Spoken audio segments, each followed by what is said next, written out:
Changers International, changing lives for the better. Our vision is to be a transformative platform that exposes lies and reveals the truth. Mind Changers International, we on a mission, masking the falsehoods with every new edition. We're here to enlighten your mind with this vibration, expose the lies, speaking truth, normal conversations. Mind Changers International, we on a mission, masking the falsehoods. Welcome to Mind Changers Podcast. I'm your host, Lamar Blakney. Listen, I got my co-host, Mr. Shann Atkinson. What's up, buddy? What's going on? What's going on, man? How you doing today? How you Man, doing? I'm doing good. How was your weekend? Listen, How was your weekend?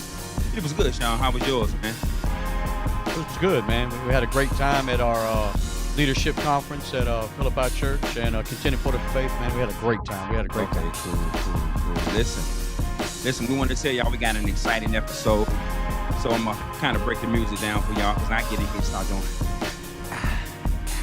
but I ain't no club. I'm not a club person anyway, man. Listen, we want to welcome y'all to another episode of Mind Changers Podcast. Listen, this episode, we will guide listeners through the good, the bad, and the ugly of the big, beautiful bill, right? Yep. And so, definitely. and we're going to have fact checking, and we got a special guest, Mr. Samuel Blue, a respected policy analyst. Listen, he joined us today. So listen, let's welcome Mr. Samuel Blue, y'all.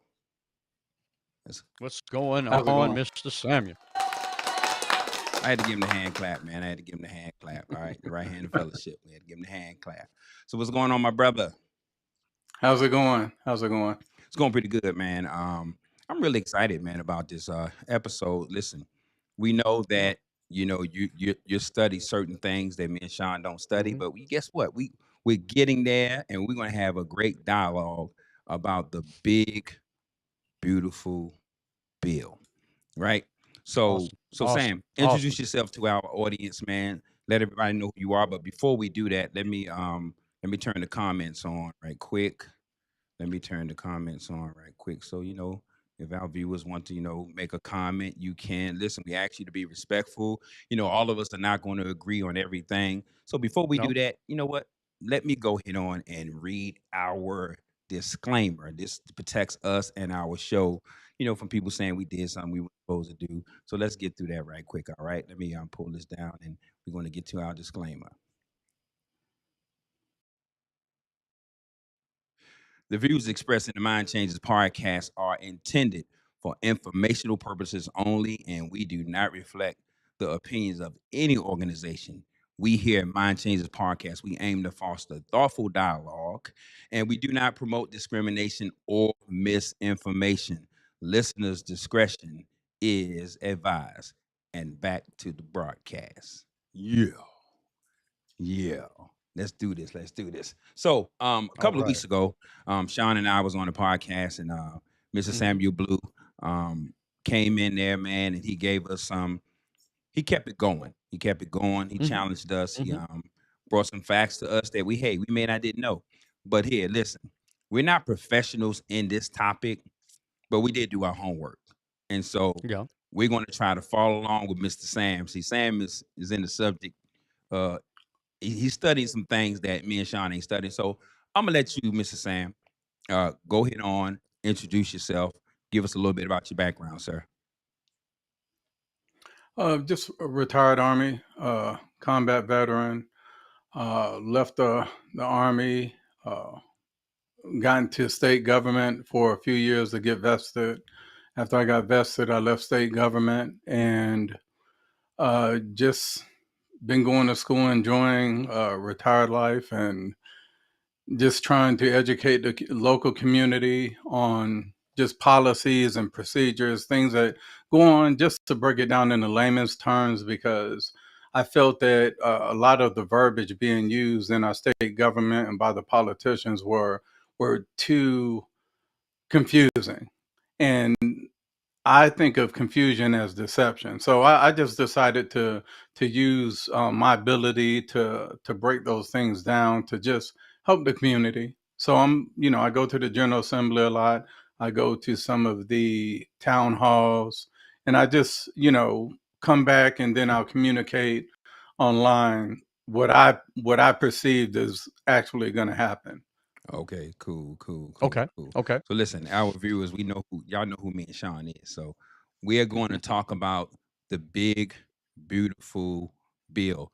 And Sean, one Yeah. of the key provisions we want to talk about, and Sam, you can help us out with this on the permanent extension of tax cuts. Well, the Yeah. permanent extension of the 2017 tax Yes. cuts. Yes. That So let's was talk about that, Sam. Come on, educate us on that right quick. Well, my understanding and what I see that the tax cuts were designed to do was to promote business. Okay. Um, Places like Tesla, Amazon, Google, they're going to make their money no matter what policies are in place. They're lobbying, they're paying lobbyists. They're going to do what they're doing. But there's a lot of young entrepreneurs that I feel that the tax cuts actually help. So even if you didn't make a profit when you first started your business, Mm-hmm. you got a whole lot more of the money that you invested into that business. And I think that was kind of like the benefit. I was talking to a young man and, going over his taxes, and he was like, Mr. Sam, it's like so easy to make money in America. Mm-hmm. Like it's so easy, and the money that I got back, I didn't think I would get this much back because the education on the dynamics of the tax code is what we don't know in our communities. And Mhm. I tell people, instead of hating what Jeff Bezos does, what Elon Musk does, what Donald Trump does, what Barack Obama or Hillary Clinton does, we need to learn what they're doing because all they're doing is utilizing the tax code that's available for Mhm. everyone. But I Right. feel the main meat of the tax cuts of Trump's first term was basically to kind of promote entrepreneurship, which Okay. I'm an avid Okay. supporter of Yeah, because entrepreneurship. I'm Okay. I'm an entrepreneur Okay. myself. So Okay. let me see if I hear you right. So basically, this tax cut is supposed to give families and corporations more money in their pockets, right? Well, it's going to give corporations more of an incentive to hire more people. Mhm. Okay. So the more people they hire, the more write-offs they'll get, the more benefits that they'll get they'll get more incentives to hire more people. So it's supposed to promote job growth. Mm-hmm. Mhm. Of course, as I said earlier, those people are going to make their money. You know, Mhm. and the thing is, I care about is my community. Like when Amazon was put up in Garner, North Carolina, Mm-hmm. Garner was struggling. Ever since they put that Amazon up, employed 4,500 people starting at $19 an hour all the way up to $42 an hour. Garner has Mhm. ballooned. Everybody is happy. So Mhm. I know Jeff Bezos got that land. Amazon got that land for free. It was where the old John Mhm. Sausage warehouse was Okay. because it couldn't be used because the land was contaminated. So it couldn't be used for residential, Mhm. restaurant. So they gave that to him for free. Wow. And his Mhm. promise from Amazon was you have to hire at least 4,500 people by your third year. You have to hit that number and continue to grow and bring 8,000 jobs to this area. That's why right across the street from my subdivision, we have an Amazon warehouse that opened up. They're opening up everywhere. I have friends that are in Rocky Mount that they're contracting with Amazon, and they've built in the short time they've been affiliated as contractors with Mm-hmm. Amazon, they're making a bunch of money, and it's going into Rocky Mount. So I think that's something that I care about is I don't care what you're doing to rich folks because they're going to make their money. What are you Uh-huh. doing for my community that's going to bring in Mhm. jobs? That's going to not just bring in jobs, but bring in pay that is more than 725, an Right. hour. What you think about that, Sean? Yeah, I mean, I can't disagree with him when it comes to creating jobs and making a stable community through job growth and whatnot. My only issue with the 2017 tax cut is the fact that it is tailored, like he agreed to, that it is tailored more to the Corporations. corporations, to the entrepreneurs. But there is absolutely no relief in the 2017 tax bill that helps the middle class, the working individual. There's nothing there to help keep money in the working man's and man and woman's pocket. So with things already taking place, and with corporations already registering record profits over this last 5 years, why did we have to give them a tax break to help them even create even more record profits, while still the American people, the working people of this country, aren't really seeing anything? Our money is leaving. My dollar does not last as long as it did just 5 years ago. My bank account by the end of the month is a whole lot lighter, and I have not increased my spending. I have not increased my quality of life. I don't live above my means, but I'm seeing a depletion in my money week in and week out, while I'm seeing corporations who are already recording record profits having the ability to continue this pace of continuing to record record profits. And then right on top of, and I know we've talked about it before, and it's not in the scope of what we're talking about now, but I do believe it has some merit in what we're talking about, how these tariffs, how they may play out to even further take money out of our pockets and hurt the entrepreneur, which doesn't have the spending power or the buying power that, say, Amazon or Walmart has, to where they could survive by passing off the tax, that tariff tax, off to the consumer. Whereas an entrepreneur, it's going to hurt them, because it's going to hurt their bottom line as well. So that's my issue right now with this 2017 tax cut, and how it just, it's all tailored towards the rich end of the society, and it really hurts middle class, and really hurts the people at the poverty level. Well, what I'm learning from that, there's supposed to be a tax exemption for overtime and tips, right? That's supposed to be removed Right. for Right. overtime and tips, which Mm-hmm. service workers and blue collar employees, they stand to Mm-hmm. gain.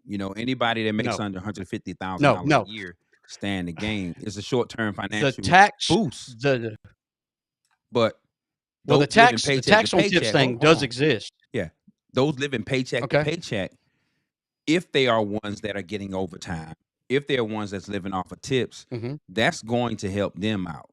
And Blue, what you want to say about that, sir?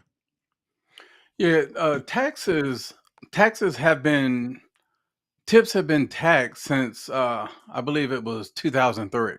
Mm-hmm. And the issue with that is it wasn't enforced. And what happened when they did I believe it was 2022, the Inflation Reduction Act, the IRS finally created in 2023 the website for people. It was like an honor system to go in there and register your tips. If you were a barber, Mm-hmm. a Mm-hmm. bartender, it Mm-hmm. was an honor system. Now, if you chose not to go into it and they found that out, guess what?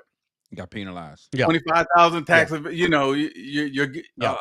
you're gonna get basically fined and locked up for it. So what Right. happened was it wasn't necessarily being enforced unless you were a place like if you go to Miami or you go to New Mm-hmm. York and you look at your bill and you see this 20%, like straight out the gate. You know, that Yes. was that's what was being taxed. The pool money. So basically Okay. now that's still going to be taxed. But the difference Yeah. is people are going to be able, as long as they make under 150K a year, they'll be able to write it off. And people are like, well, why do they have to do it as a tax deduction? Because there has to be a record system of showing, okay, how much Okay. did we save or how much money did we put in your pocket? So that's the reason why they're putting it in as a tax deduction. So it's going to, it's basically Okay. going to reduce your adjusted gross income.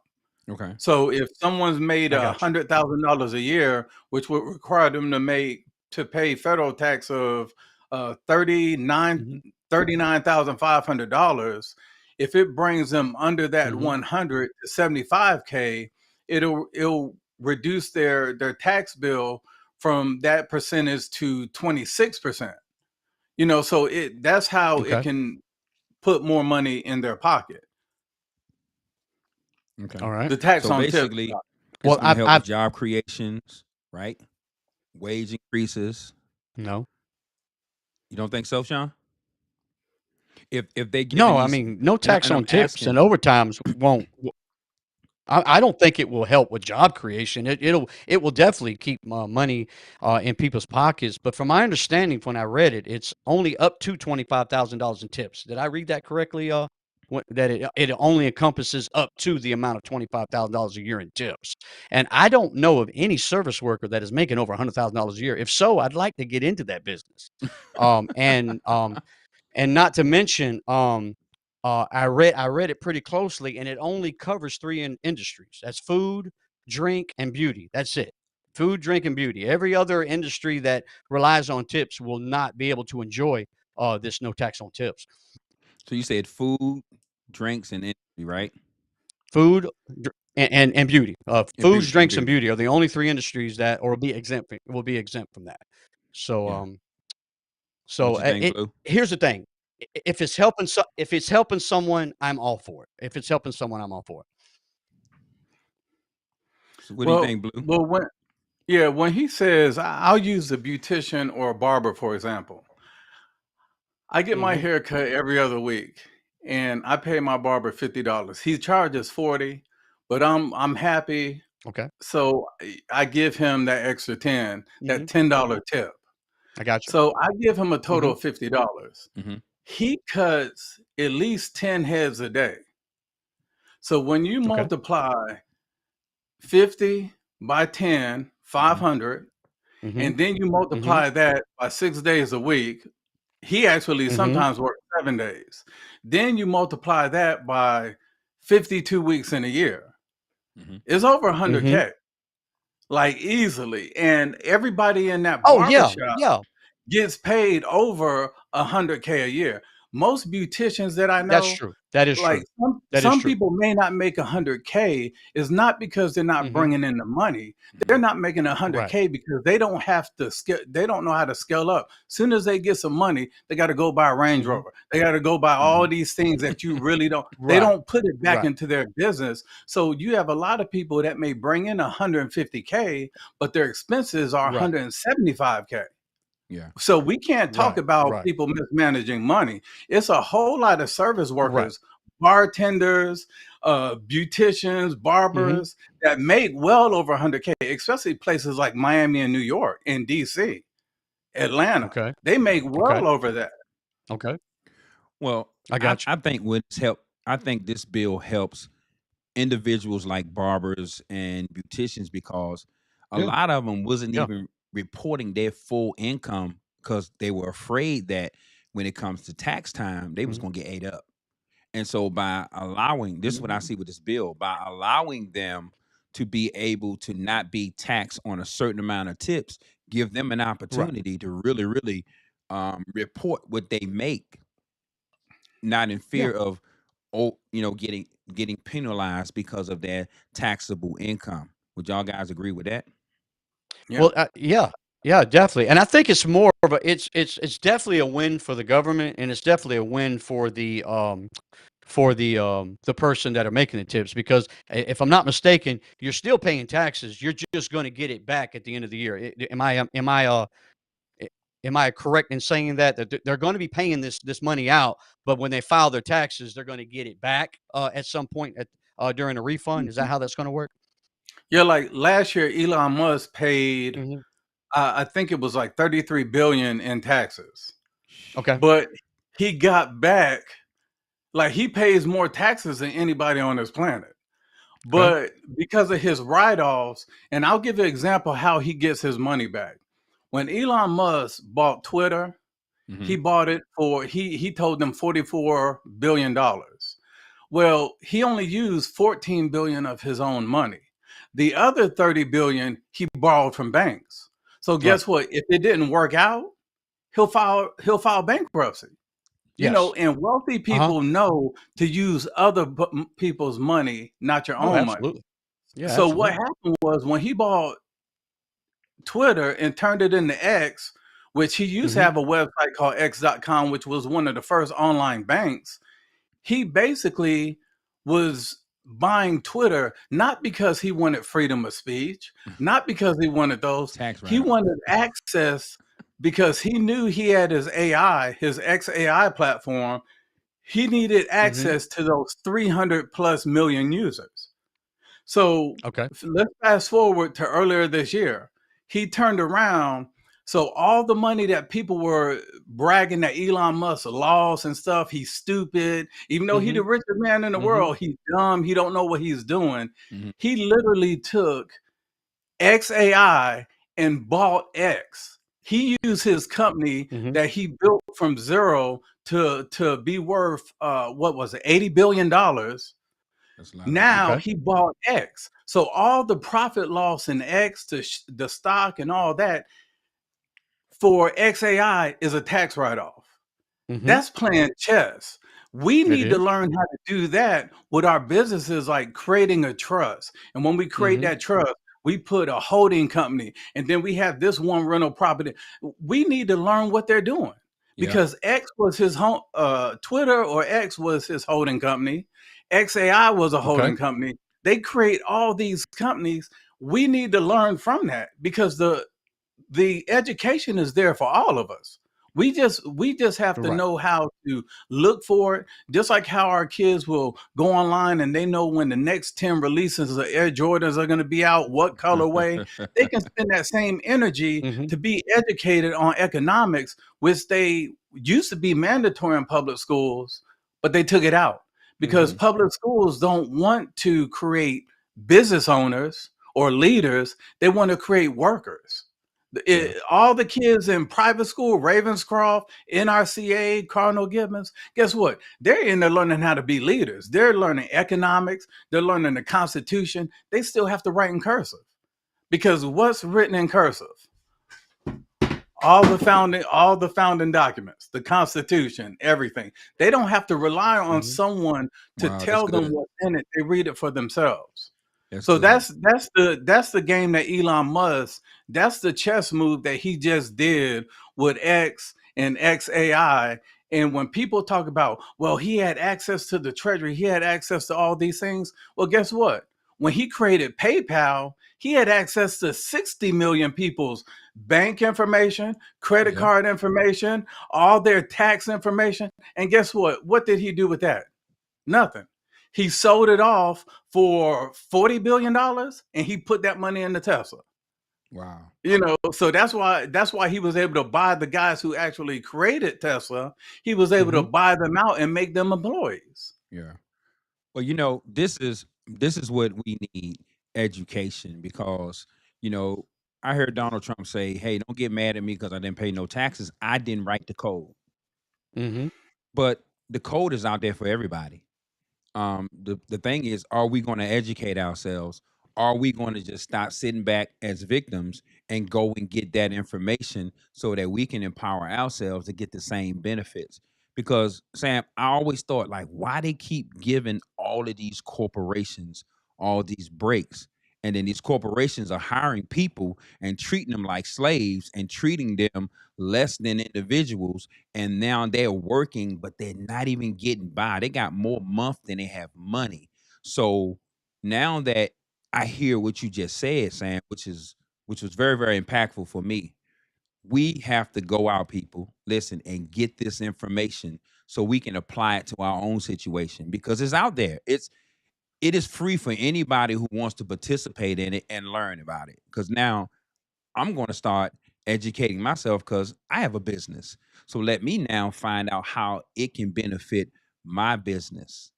So I kind of get it, kind of, and I'm with you, Sean. It kind of feel bad they keep giving all these corporations these breaks, but it's supposed to be so that they can hire more people. Am I right, Sam? Mhm. Yeah, that's Mm, like if you look at who the number one employer of America is Amazon. mm. You I, know, I would have thought it was and Walmart, but well, Amazon has overtaken them because Walmart has basically started moving everything online, but you see all these Amazon warehouses everywhere.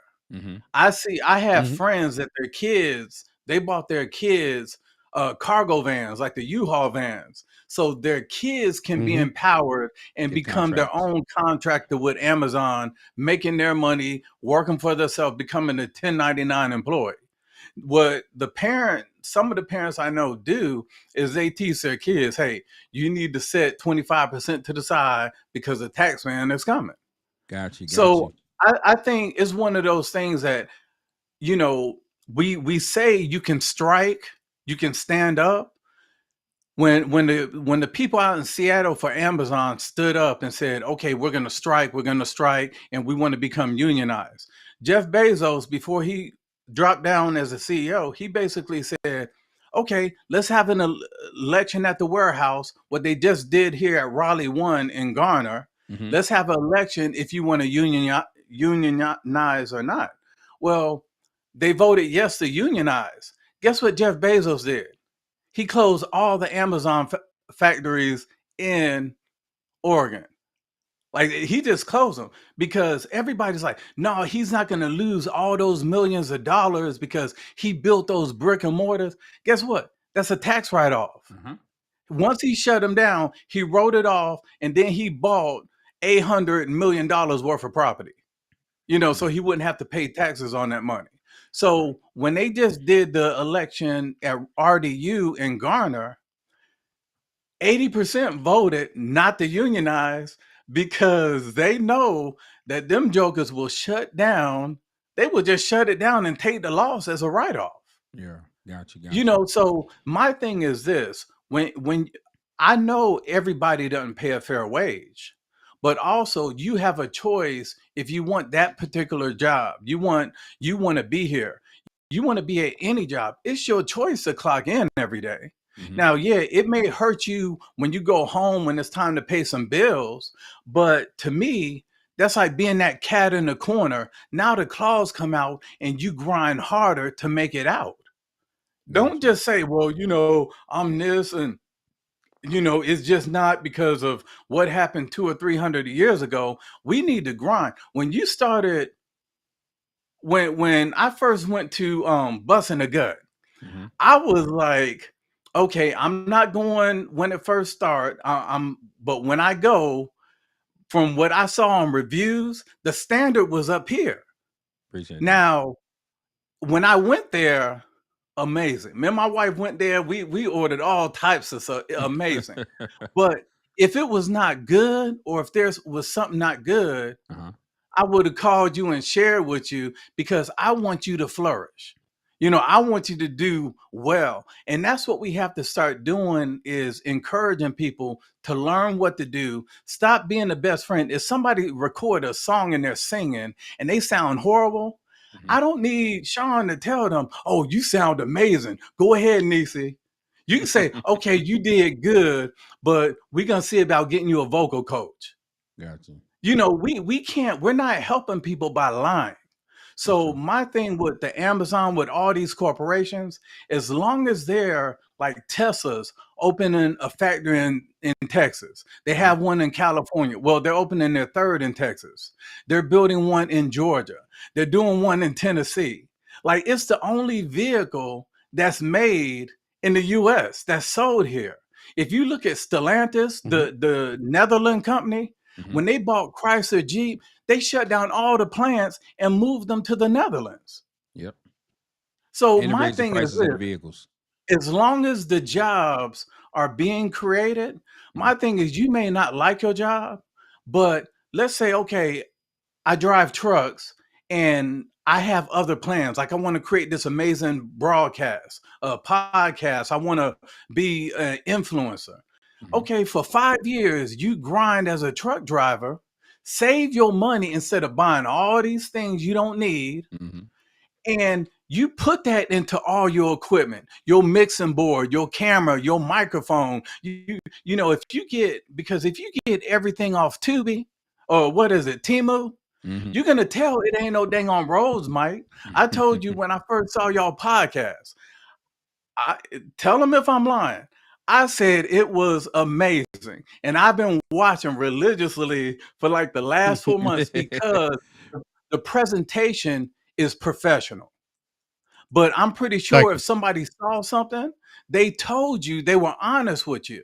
So I think we just need to do those things. And if people, if corporations are going to get some money, if they're creating jobs, I don't have an argument. Because if you want to make more money, get out on your own like you did, Lamar. You got, you did your thing. Everybody had, this is America. America is the only country where people are trying to get in here. It's more people trying to get in here than leave. I've been all over the Hmm. world and I've seen women gasoline poured on them in Saudi being set on fire. Wow. And Yep. it's their law. I've Yep. seen women put in potato sack bags and getting beat by oxtail. A Hmm. big, thick, not cut, getting beat because they burned the biscuits or they did Hmm. something. So we have it so good here, but Hmm. I think that's the double-edged sword because we have Right. it so good and we allow people to get it so freely. Now you have, okay, all the people that paid into Social Security, all the people that paid into those things. Now there's people, not just them benefiting, but people who never even paid into it are getting some of that money. Yeah. And I don't think things like that are fair. So if a corporation, I'd rather corporations get their money. I'd rather them remove the incentives to buy electric vehicle. And I'd rather them give that money to these farmers because people I know, they'll work out in the fields. Mm-hmm. You just got to pay them better than $5.50 under the table. Gotcha. So I wouldn't be mad if these farmers start getting paid $100,000 incentive if they hire at least 2,000 people and they pay them $15 an hour or $20 an hour. Gotcha. Because all these companies can do just like GM did. GM said they're projected to have $13 billion in profit, but because the tariffs, they projected the tariffs to be $5 billion. Gotcha. So they said, okay, well, what we're going to do, we're going to eat that tariff. So now we're only going to gain a profit of $8 billion instead of 13. Every company, Walmart could do that if they wanted to. Walgreens, CVS, every company can do that. The problem is, instead of getting upset with our administration, we need to get upset with the greedy corporations that's saying, okay, instead of making $100 million, you can for temporarily make 80 million, and your bottom line is only 30 million. You're still benefiting, Yeah. but it's just so much greed. Okay, listen, fellas, we're gonna move Hmm. to our next section. Let's talk about the mega savings account, right? That's supposed to automatically give Yep. $1,000 to every newborn in a long-term savings account. What you think about that, Sean? Yep. Yeah, I mean, it's not a bad idea. I mean, it's not a new idea by any stretch. There's currently 529 plans out there where these kind of children's saving plans are out there. But the one thing about this that makes it a little bit different, a little bit better than all this, is that they're putting $1,000 in the account to get it started, and if there's no more money put in, if there's no more money put into that, it kind of grows over time. Um, but it's only good up to age 31. And there's a few things that are kind of unsure right now because they're wondering, even at 31, Mm-hmm. there's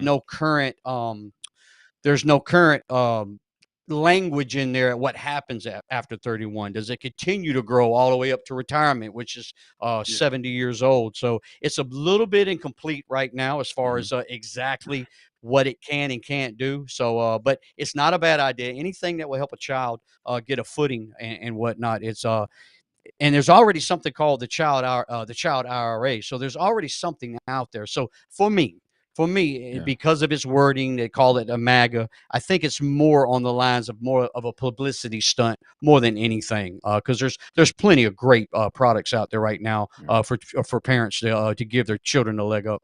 Yeah. So basically, this should push some generational wealth, right, and build some some It financial can. It literacy. can. But my question to you, It Sam, can.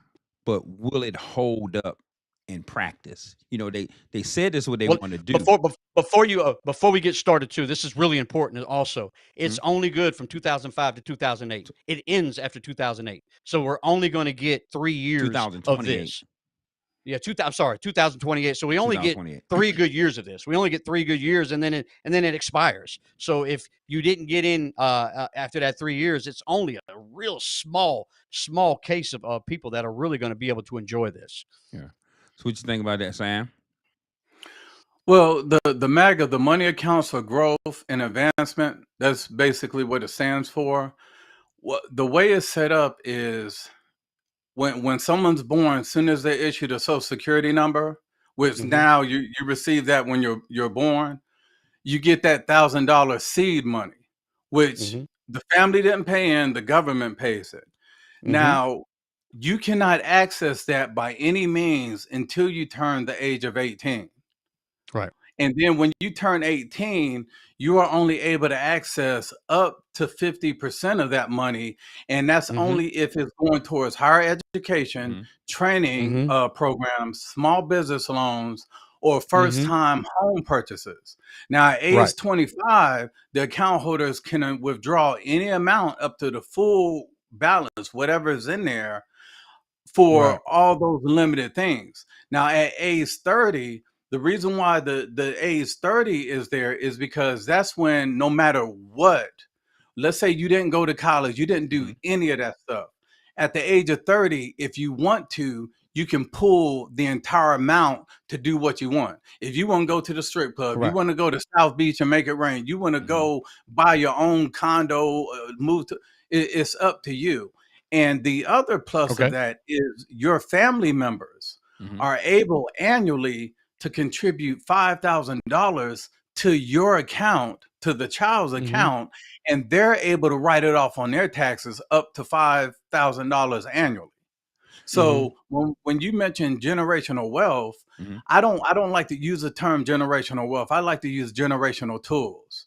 And Okay. this right Hmm. here is a tool for now. When we use the term, it takes a village. Mm-hmm. Now Hmm. you actually have a village like it used to be back in the old days when somebody was going and making a collection when somebody's leaving off. Yeah. So Hmm. I think it's great. It's not a child IRA where you're getting penalized every time, no matter what you withdraw from it. If it's an emergency, you're having Mm-hmm. to pay a penalty on it. Hmm. I This got right you. here is Okay. it's those 3 ages, 18, 25, and 30, that are key. Yeah. So Hmm. basically, Yeah. this is gonna be good for working class families, service workers, and parents of newborns if Hmm. you have a baby between now and 2028. So it's really gonna benefit the now Right. because to get the full 3 years. Yes. So Sam, let me ask you this. So you're saying that anyone can contribute to that account, right? Mhm. To Up to add age funds 8. to that After age child's account, right? Up to age 8. After No, 8, you can't put any more money Can't into it. put any more money in. no.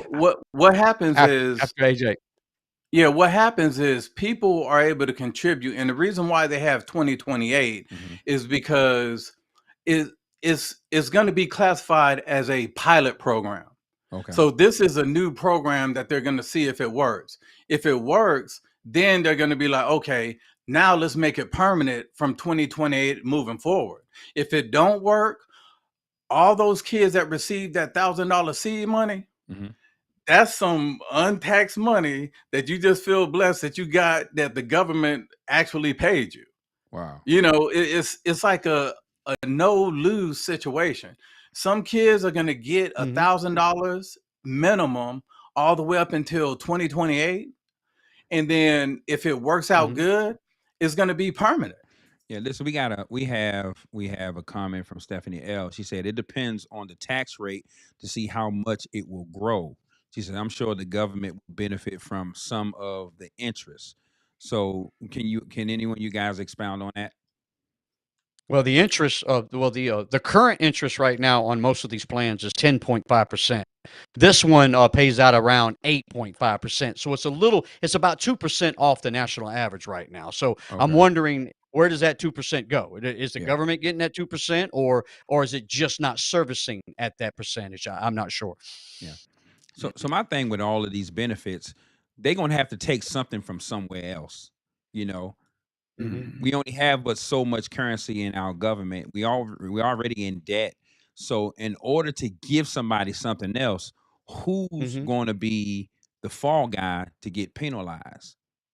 The deficit. I mean, this thing's already going to add $3.8 trillion to the deficit. Not that alone, but Yeah. just this bill in general. Just this bill in general. So it's already been proven that it's going to add $3.8 trillion to our deficit over the next 20 years, I believe.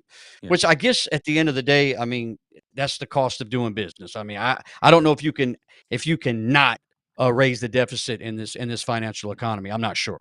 Yeah. So. And my issue with the mega now, I don't have an issue with the mega account. I want to talk about, will families, like parents, be able to equip themselves to manage and grow these mega accounts without proper guidance, without somebody saying, "Hey, this is how you do this is how you do that." Mhm. You know, They won't just have no them not control being over it. educated on it. To me, how is it really going to benefit these families? Blue? Yeah, they won't have any control of it. When the government puts that None. $1,000 Yeah. seed money, Uh huh. it can't be touched at all till they turn 18. To the turn So 18. it's Okay. growing.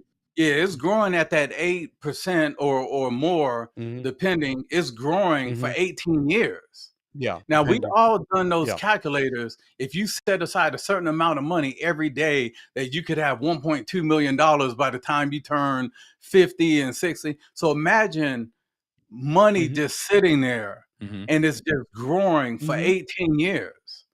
Yeah. Like, and then you're able Right. to pull, if you didn't score good in school where you get a scholarship, if Mm-hmm. you decide not to go to trade school, you can take at least up to half of that out to pay for you to create your Mhm. own business. Like, to me, that Right. right there is amazing. But I think what people don't realize now is, like, when we talk about, the tariffs that was mentioned earlier, Mm-hmm. if you look at the Department of Commerce, the Department of Commerce, for the first time, the trade deficit because of the tariffs already has been cut in half. It's gone from 159 to 89 Yeah. billion dollars. So that's already cut. So the thing is, I don't think I think that's where Vivek Ramaswamy and Elon Musk hit heads. Mm-hmm. Elon Musk wanted to just take a hatchet and just slice and dice. Vivek wanted to do like Bill Clinton did the last time we had a balanced budget. And they're like, we need to do it now. We only got 4 years. So Vivek's like, you know what? Mhm. I'm running for the governor of Ohio, and I'll run for president 2028, and Mm-hmm. let me at least like improve my resume.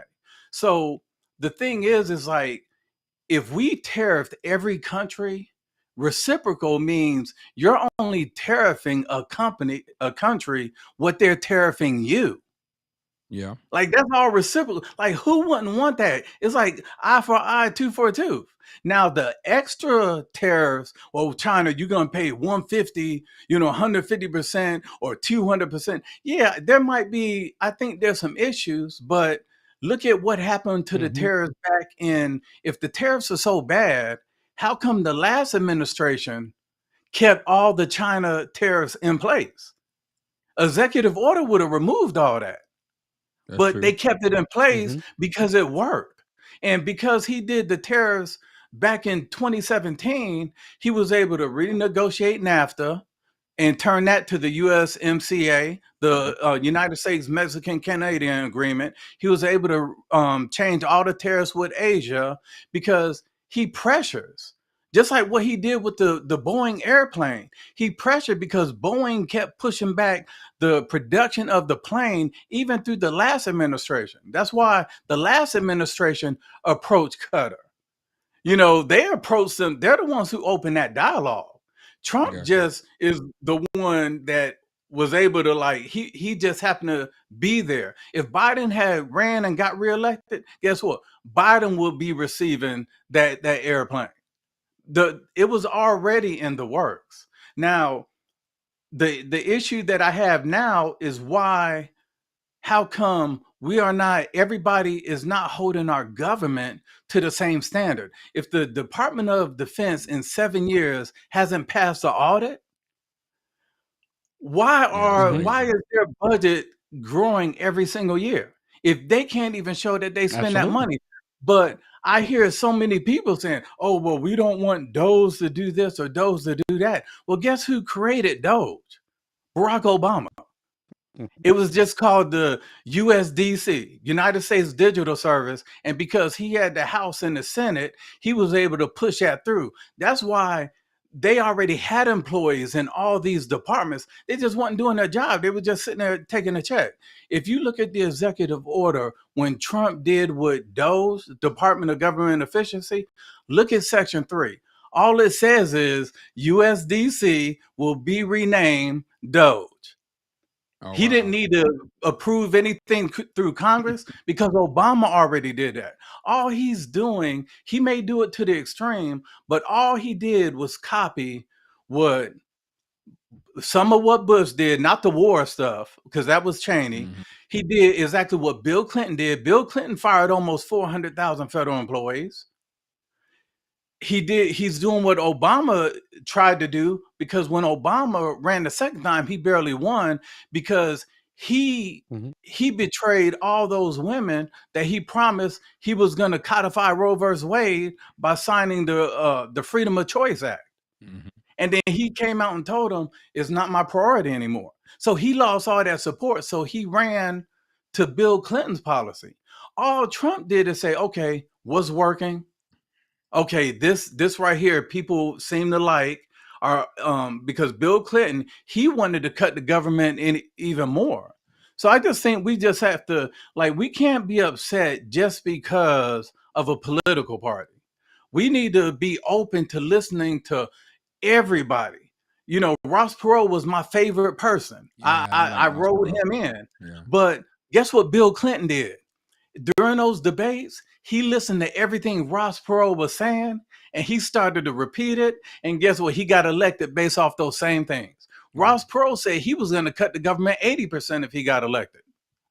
It was okay back then. So I don't see an issue now, because right now there's been a million new jobs in just since January, but they're all private sector. So these people coming from the government are fine. If they're good, they're finding other jobs. So I just think, if we don't have to pay for those salaries as government employees, it reduces all these things. And with them talking about now, also, I think it's on page 46 of capping interest on credit cards to 10% for 2 years to give people opportunities to pay off these 29% interest credit cards, 27% interest credit cards. To me, who wouldn't want that? You're literally trying to help people. AOC is bipartisan. AOC was the one who brought it up. Now you got Nancy Mace, you got all these Byron Donalds. They're all on board with it. So why not get that through? Stop playing the tick for tack. We got these 70, 80-year-old guys up here acting like they grade school kids. Yeah. So listen, we're going to transition. So we talked about some good, because we actually got we got some more time today, Shann, depending on how much time you got. But let's talk about some of the bad in this big, beautiful bill. And the one thing I want to talk about is the Medicaid work requirements, right? And that section is basically going to require recipients to meet work thresholds or lose coverage, right? So Sam, are you versed on that, about the section that talks about Medicaid work requirements? Yeah.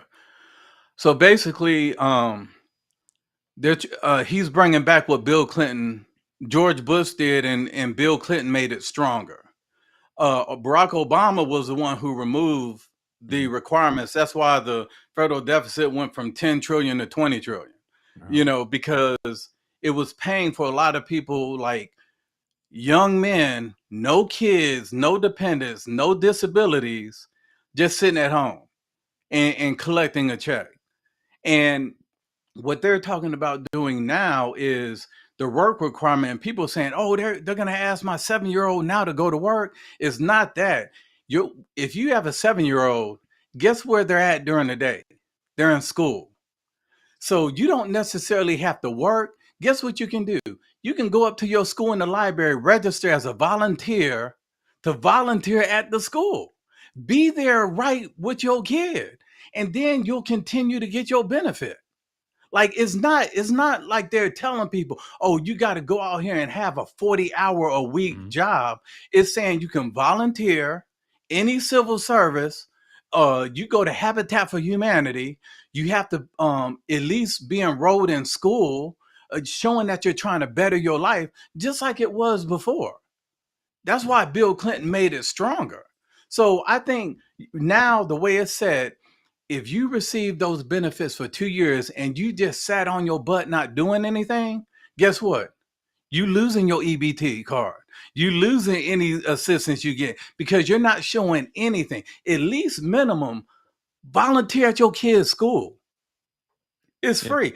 I bet you've gone to your kid's school to volunteer. You didn't look at it as volunteering, but you wrote in there, Shann, I don't know you personally, but just me hearing you talk, I would think that your kids in school or wherever they're at, you're volunteering to be involved or have some other relationship than just at home. And so you can receive your benefits still as long as you're doing that. Like, what's wrong with that? We got another comment, guys, from Stephanie L. It says, you should ask, it said, she wanted me to ask, why must, it says, why didn't Musk look into the Pentagon and cut the waste and abuse spending there? Well, that's just because I mean, a lot of that is just because it's defense. Defense always has precedence when it comes to money. Always, it's always the case. Yeah, I got you. But they have cut. They cut a whole lot of the. Remember, Lamar, when I told you there's supposed to be 3 Air Force Ones? And I looked up that. That's true. But what I found out is under the last administration or on the tail end of Trump's administration, one of them was going down. So there was only one Air Force One that was mission capable through Biden's whole administration. So there was no decoys or anything, which is horrible. But they kept put the president at risk. Yeah, you're literally doing that. So I'm like, I believe that Department of Defense, you know, as a soldier, I believe in strength, you know, peace through strength. If I know that Shann can whip my butt, if I know he a 12th degree black belt, I'm gonna think twice before I say something out the side of my mouth to him. Yeah, that's peace through strength. So I don't mind the U.S. doing that. That's why I tell people we already have the Space Force base to keep rockets from Russia and China to fly over to the U.S. in Greenland. You know, so with them trying to make Greenland a U.S. territory like they did Puerto Rico and Guam and other countries, if that country is fine with doing it, it only helps like the national security they talk about is because missiles are line of sight. When a missile's fired from Russia or anywhere, it comes directly over Greenland. When you look at a map, Greenland is the largest, like it's 5 times the size of the US, if not bigger. Yeah. Like it's huge. So all those missiles have to fly over. So that Space Force base that's up there in northern Greenland, when the missile comes over, they're able to shoot it down before it even gets close to the U.S. That's the national security. We already have bases there. It's just people don't know that. They don't know about Tulum Air Base. They don't know that Putnutnik, the main Space Force headquarters base. Those things are already there. They're just trying to make it, hey, we become allies. We do this because they're not going to dig 2 miles of ice to try to get the gold and stuff from Greenland. They just want to be strategically placed like a chessboard. So I just think that I think it's something that the Department of Defense, I know they have cut. I personally was glad that they did what they did to trans soldiers. And because I know that when you're going through transition, you have to take those hormones or testosterone for the rest of your life. If you Google or chat GPT anything, while you're taking those and you're a soldier, you are non-deployable. You do not meet the medical requirements to go to war. So when they say everybody should be able to join if they want to fight, they're not going, they're going to be back at the rear taking their hormones and everything. So they're not going to be able to deploy. So you're not mission capable. So I'd rather have our force, I'd rather us not pay, I think they said 9,000 soldiers to just sit and take hormones, get military benefits just to take hormones and sit in the rear when they know they don't have a risk of being deployed. They're not going to go to war. Like, they're not. Like, that's not even a question. So to me, that's a waste of government funding. So they've already started cutting personnel. They're getting rid of 1,000 Pentagon positions. I was stationed at the Pentagon for 18 months. You have a whole lot of people, all they doing up there, belts are tight, just bragging about, yes, I work at the Pentagon. That's all they do. Like, it's people that is just taking up space. I believe with the FBI getting moved to every single state versus just sitting there busting DC. You know, they should be out working. So I think the Department of Defense definitely is cutting their budget. And when they do this next audit, is going to be the time to put up and shut up, because the current Secretary of Defense, the current president, the current administration have bragged about how they're cutting all the costs. So when they release their next military budget, guess what? I expect it to not go up any, but at least go down some. Okay, listen, fellas, let's talk about because we want to get some more in the bag. Let's talk about the SNAP program, the Supplemental Nutrition Assistance Program. So it is a federally funded program in the United States that provide financial assistance to low-income individuals and families so they can buy food. So that program that we just talked about, the cuts on the Medicaid, and let me ask you this, Sam. How are the families who have disabled caregivers who receive these benefits, which is EBT card, that does not have the physical ability to even volunteer? What happens to them under this this rule? If you have any disabilities, autism, lost limb or anything, it doesn't apply to you. Okay, You're not at risk of losing. That's the thing that people aren't listening or hearing. That's why when they keep saying we're not going to cut SNAP benefits other than from the illegal immigrants that was under the emergency orders of the last administration, they were able to receive Social Security cards and start receiving government assistance, EBT. If you have a dependent, if you're a parent, your child is 7 or under, you don't worry about anything. If you have autism or any form of disability, spectrum by any means, gender dysphoria, even flat feet, you can qualify, like, you won't be at risk. It's only for able-bodied people that have zero dependence. Like, there's millions that's accepting all these benefits and they're not contributing to society. And I know a lot of the kids I see, the proudest they are is when they get that first job and they get that first check, and they have something about themselves that, yeah, I did this. I worked hard. It was hard, but I earned it. You know, so I think that's good. I just think a lot of the information that's being put out there is people are taking, it's almost like scripture where it says judge not. They're like, you ain't supposed to judge because it say judge not. I said, well, what does the second part say? You know, you're supposed to hold people to the same standard you hold yourself. You know, but people only will use certain parts to spread what they want to be planted in people's minds. So I just think, you know, I think it's good. I voted for Bill Clinton twice, even though he had the issue in the Oval Office. I voted for him the second time because of what he did his first term. Yeah, but not have relations with that woman until that dress came out. But listen, so check this out. So if the federal government is going to stop the support, right, for SNAP and shift it to the states, a lot of states, man, are already struggling, right?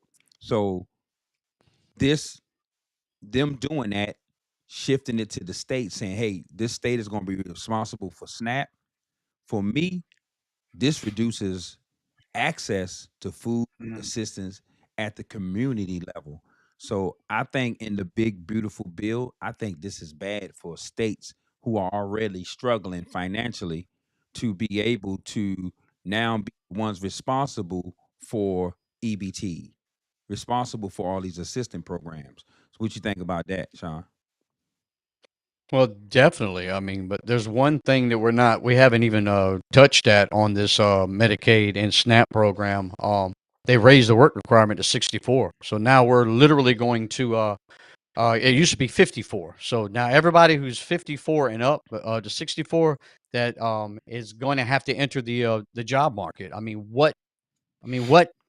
who's going to hire a 54-year-old, 60-year-old, 62-year-old individual that doesn't have a whole lot of work experience, that has been living in that situation, and now we're saying, okay, you got 10 more years now, you got to get back to work.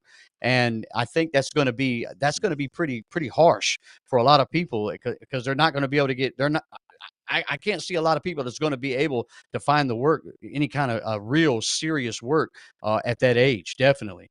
And it's just crazy. It's crazy. That portion of it's kind of crazy to me. Yeah. What you think about that, Sam? Well, I look at 60-year-olds around, and I'm knocking on the door. Mm-hmm. Me personally, I don't know a 60-year-old that got a blown out back, blown out knees, what we call disabilities. Mm-hmm. So be unless you're like Well, they're way out out there. of They're out there. Yeah, I'm yeah, They're not out saying there. they they They're are. out are, there. I can promise you They that. are. but the thing is, as a 60-year-old, it's not just work requirements. Is Do you volunteer? Do you you know it's not just work. That's what I tell Okay. people. Like, it's just volunteering. It's putting back into your community. Okay. And so I don't think, like, if you take the percentage of 60-year-olds or 64 all the way up to 64-year-olds Mm-hmm. that Mm-hmm. don't have any physical issues, Mm-hmm. now take most of the ones that I know that are good, Mm-hmm. they're up there coaching AU basketball. They doing something where they're out in their community. Like, they're Okay. doing fundraisers. They're doing things at the park or their community centers. Like, those are like a lot of community centers that I see around Raleigh, Garner, Johnson County. So I definitely understand what Sean is saying, and I definitely would have if it was just dealing with work, Mm-hmm. I would have an issue. But if you're going to get something from the government, you should have to contribute something to the government. Okay. If you don't want to get the government, you start working now while you're younger, to where you Mm-hmm. don't have to rely on it. If Okay. you don't want to get EBT, or be limited that you can't buy junk food on your EBT, guess what? Mm-hmm. Get out, get a job, bust your butt so you can get off of it. If you Okay. if you receive government assistance, you should be required, if there's a prerequisite. If I start working, hey, you need a dishwasher, and I'm coming in every day, but then all of a sudden I start not performing. You're not gonna be content with your company with me Mm-hmm. sitting there calling in all the time, late all the time. Because at the end of the day, I Mm-hmm. know when I was up in there, the dang on robot was going around loaded with food. Like, it was so busy. So Mm-hmm. you can't, as a business owner, you can't put up with lackluster employees. So the thing is, Okay. if you don't want EBT, or you don't agree with, you can't buy junk food, guess what? Get a job so you can buy the junk food. You Okay. know, Gotcha. so that's my thing. It's like the colleges. If you getting $50 billion a year in federal funding, and they say, well, you just need to make sure that you send disciplinary records for visa holders to us. Okay, you don't want to do that? Turn away the money. Yeah. It's simple as that. If you want the money, you do what's required to get the money if you want it. Stephanie L says, however, there may be a lot of low wage people that will no longer be eligible for benefits. They need child care. Yeah, If I can she, see what she's saying. Where it can create another issue because then Yeah. once you're out doing community service or helping in the community or working or whatever, because it's an 80 hour a month thing. You gotta do one of those things 80 hours a month, which could absolutely create a Another new bill, situation for which that would be a person. child court. Yeah, Yeah. new situation for that person. So let's get. We want to get through some of this. Let's talk about the Hmm. elimination of student loan forgiveness. Right Hmm. now, for me, this is huge. It will significantly impact students in America by two things. Well, a couple of things: increasing debt burdens. Students Hmm. will remain responsible to pay back all those loans. That's a lot of loans. I'm looking at my kids' loans right now. When they look at their credit report, I mean, it's like 10 different loans. It's all different Yeah, loans, but it's like 10 of yeah. them on their credit report. every You know, semester. yeah. And so you Yeah, got countries yeah. like Canada and Europe where they don't even pay to go to college. They just go Mhm, and it's free. But we supposed to be the richest country in the world, and our children are fighting to pay off student loans. mhm. Yeah, that's a whole 'nother podcast right there. A Yeah, whole 'nother and podcast. and to eliminate that, man, it's suicide because when I was coming up, I don't know how old are you, Sam?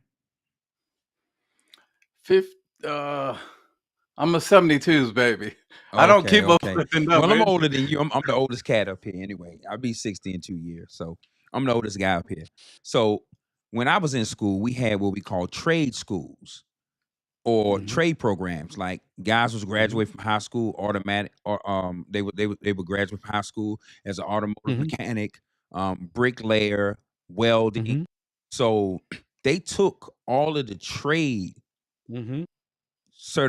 That certifications out of was high school to that was force people funding. to go to college. No, that was funding. That was just at some point they cut funding for stuff like that. So schools had to decide what they were gonna Yeah, and uh that was so put their helpful, Sean. funds in. Yeah, That that was Yeah, so that and happened helpful. in then 2000.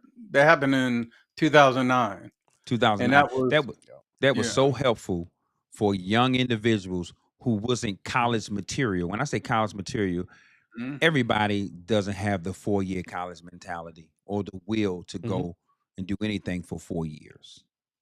mhm, And so when they eliminated that, man, they really destroyed how these kids was coming out of high school getting good mhm, jobs. So now we got to go to college, and now they talking about eliminating loan forgiveness. Man, mhm, that I have a problem with that bill when it comes to that. Well, what about I've heard y'all podcasts in the past, Uh-huh. and I've heard you guys talk about you know if the court say this, you need to honor what the court say. mhm, Well, the court said student loan forgiveness is unconstitutional mhm, because you're making people that didn't go to college pay for people's college that went. mhm, And then so if the Supreme Court, the highest court of the land, said it's mhm, unconstitutional, it's mhm, unconstitutional. But when you look back to when they was trying to pressure Obama to eliminate student loans, Mm-hmm. and the reason why they put so much pressure on Obama the first time, he had 59 Senate seats and the two independents. So it can't be filibuster. You got 61 Yeah. votes. He had the House. He pushed through everything those first 2 years that he wanted to, or the people that funded him wanted him to. He did the affordable care. Republicans couldn't stop that. All they could do is do their long, they call the miracle minute, where Mm-hmm. they get up there and talk for hours and hours to try to stall it. But at the end of the mhm, day, as soon as that's done, they vote because it couldn't be mhm. filibuster. So Yeah. when when he did that, that right there is the thing that Nancy Pelosi and other Democrats said. The president cannot forgive student loans. It has to be an act of Congress.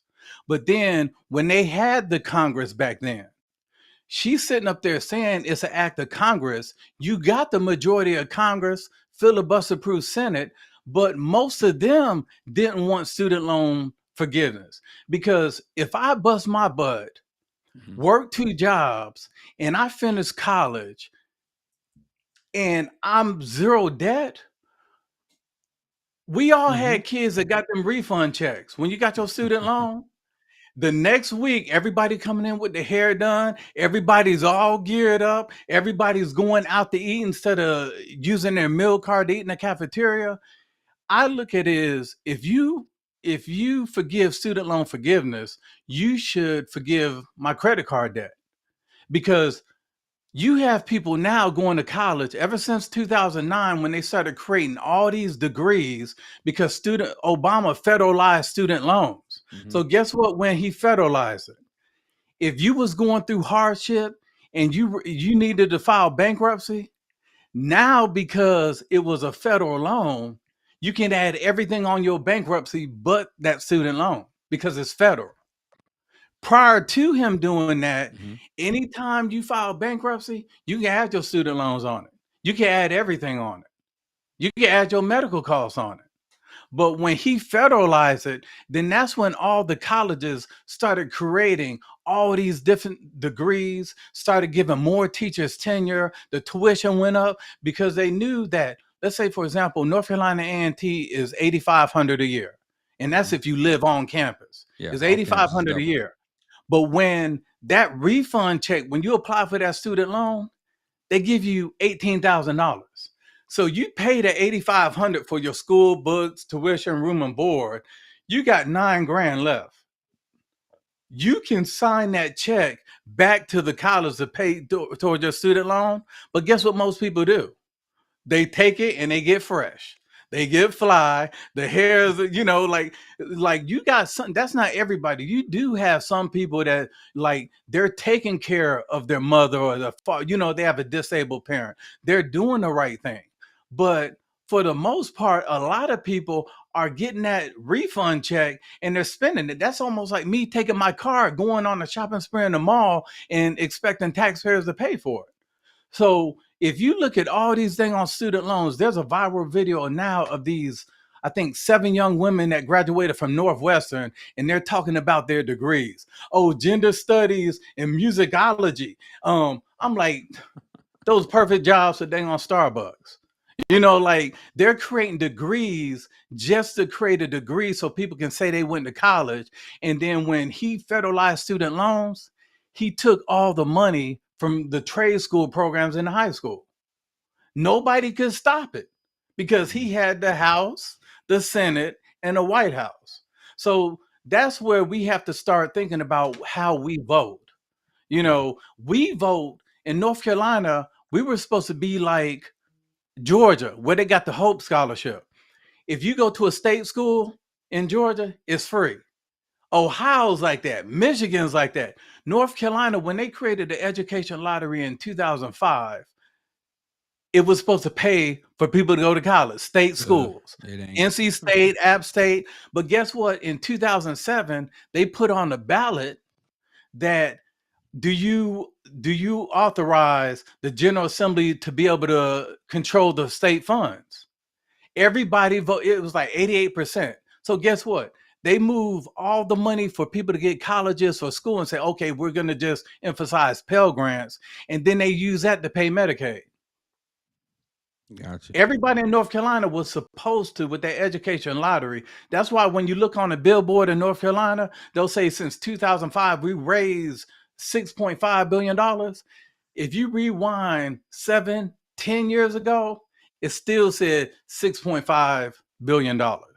It hasn't gone up. So I just think we have to think about how we vote, because I've heard you guys say on here, voting has repercussions. Whether we agree with something or we don't, at the local level, we have to own up to what we voted for at this local level. Well, listen, fellas, we coming to the end of this podcast. Listen, we didn't get through everything that we wanted to get through, but we did talk about a lot of good things. So Shann, listen, man, we wrapping this thing up, man. What's your conclusion? And then I'm gonna come to you, Sam. What is your conclusion, Shann, for this episode? Well, definitely the conclusion is there is definitely some positives in the big beautiful bill, and there's definitely some negatives in the big beautiful bill. Definitely, all bills aren't perfect by no stretch of the imagination. Like I said, there was a lot of stuff we didn't get to as far as some of the hidden provisions that are in this thing that could really hurt down the road. But yeah, that's how I feel about it. All right, Sam, what about you, sir? Yeah, in closing, I just think we need to the bad and the ugly. We need to utilize the good to where we don't have to put up with that bad and that ugly and those hidden provisions. You know, we always have to stay prepared. Yeah. Well, I think, man, and Deanna McKinney said facts. I think, man, I think it's more bad than it did good. And I'm gonna tell you why I think that. Because a lot of the people who can benefit off the good, it's a small percentage of us. But there are more people who are in a different situation, financially, economically, mentally, physically, that won't be able to take advantage of the things that we will. So I think the balance is more for me on the bad than it is on the good. But I get it. For those who are able-bodied, it's a great program. But for those who have some different situations, it may not be that good. But, you know, we may continue this conversation and kind of finish out everything. But listen, I want to thank everybody for tuning in. You know, no matter what you think of any of us or who you think we represent, you know, just please keep God and Christ first in your life. And you heard it here on Mind Changers Podcast. And hold on, fellas, for the end. We told y'all, we came to expose the lies and reveal the truth. We told y'all, we bring in biblical principles of factual truth. We told y'all, we came to expose the lies and reveal the truth. We told y'all, we bring in biblical principles of factual truth. We told y'all, yeah we did. We told y'all, yeah we did. We told y'all, we came to expose the lies and reveal the truth.